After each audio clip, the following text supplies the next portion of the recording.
Hi, Beads of Courage artists. This is Maria Schonenberger, and I'm so excited because this is my first ever video tutorial for Beads of Courage. Um, Bear with me. You guys are my guinea pigs. I'm taping this on my phone, so we'll see how it goes. Today's tutorial is all about how to make marble beads. So wish me luck. Here we go. To start off with, what I have here is I have some homemade frit. And I made this out of my old fret, my little shorties, my little stringers, my little rods. I make my frit using the water method, where you just heat up the rod and then dunk it into some water and watch it shatter. It's kind of fun. And you guys can look at my frit nugget tutorial in I think it's in the files section of the Beads of Courage artists Facebook page. So it's very easy to make.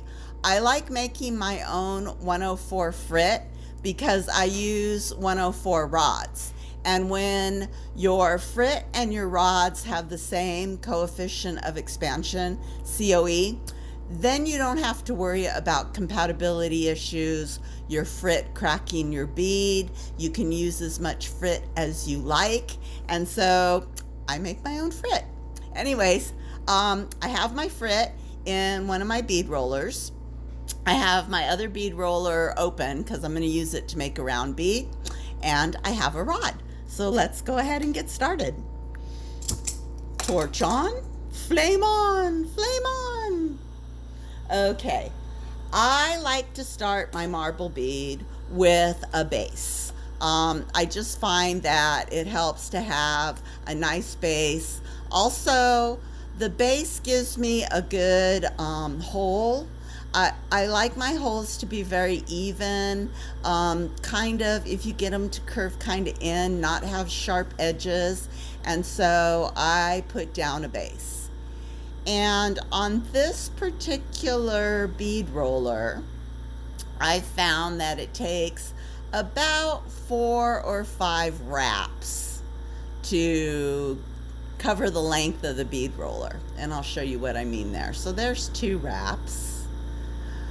3. I know this is so exciting watching people wrap glass. 3, 4. And when I get to like 4, I kind of like to measure. So since this rod is a little thick, I probably need just 1 more wrap. And around we go. All right, so that's my base. And you can see that the whole parts are pretty even. And I like that. All right, time to marble. So the way I do this marble is keep my base bead warm, heat up and get a little gather going of glass on your rod, and then go ahead and dip it in your frit. And you want to get a nice collection of chunks. I don't know if you can see that or not. Trying to get it to focus. There we go. Chunks. Chunks on the rod. Now, we're going to get our bead back into the flame. Focus. There we go. Bead back in the flame. Heat up those chunks till they're nice and glowing.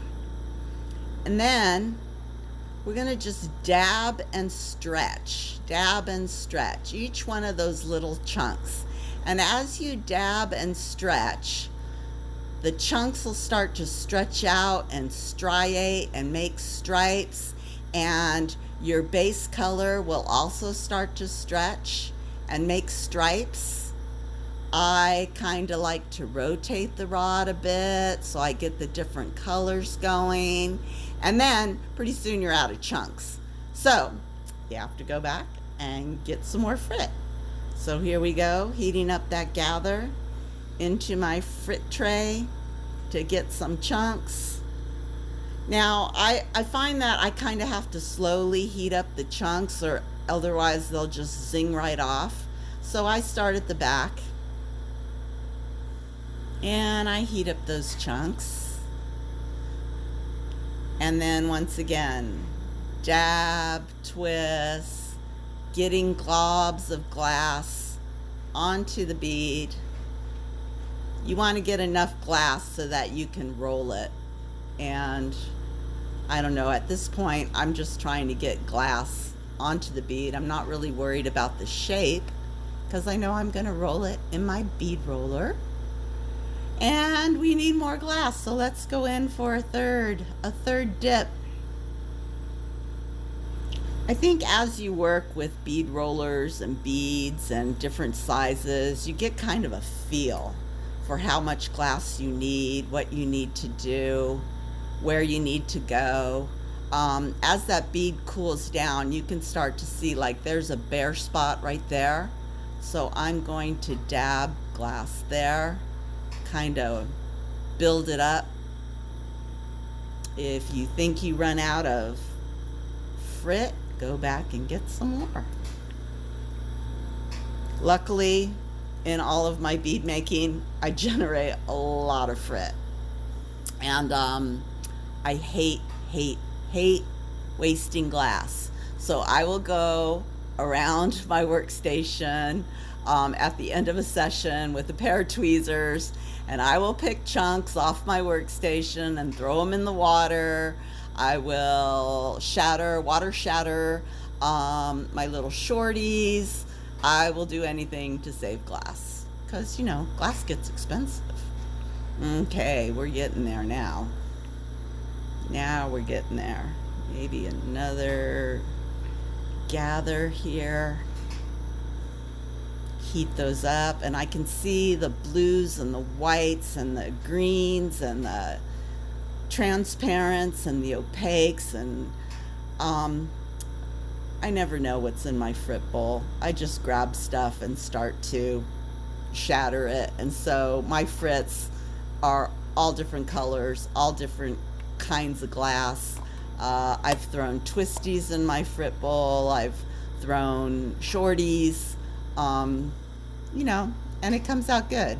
You can always plan for your frit. Okay, that looks like a good glob. Let's see here. I might need some more. Well, let's take a look. Let's go ahead and heat this up.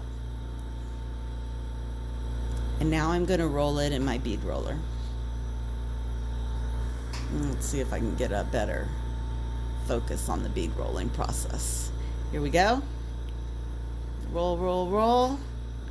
All right. Now, one of the happy accidents I had, and I'm going to try to show you guys this, is if you look closely at this bead, and if I can get it in focus, you can see in some areas where the glass isn't even, there's little crags and craters, and at first I was like, oh my God, my bead cracked. And then I was like, no, it didn't. That's a crater. Oh my God, that's so cool.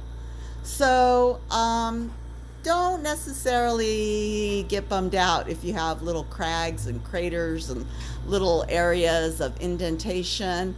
They're not cracks. They're character flaws. Yeah, that's it, character flaws. So you can roll this out as much as you want or as little as you want. If you don't like crags and craters, you can roll them out. And if you think you need more glass, you can put on more glass. But I'm very happy with this bead. Again, I'm going to check the edges to make sure those whole edges are nice and smooth and even. And let's see how this puppy cools down. So you can start to see some of the marbling and the striations in the bead. I'm going to throw it in the kiln and I'll put up some photographs. And yeah, thanks for hanging with me on my first video. Bye guys.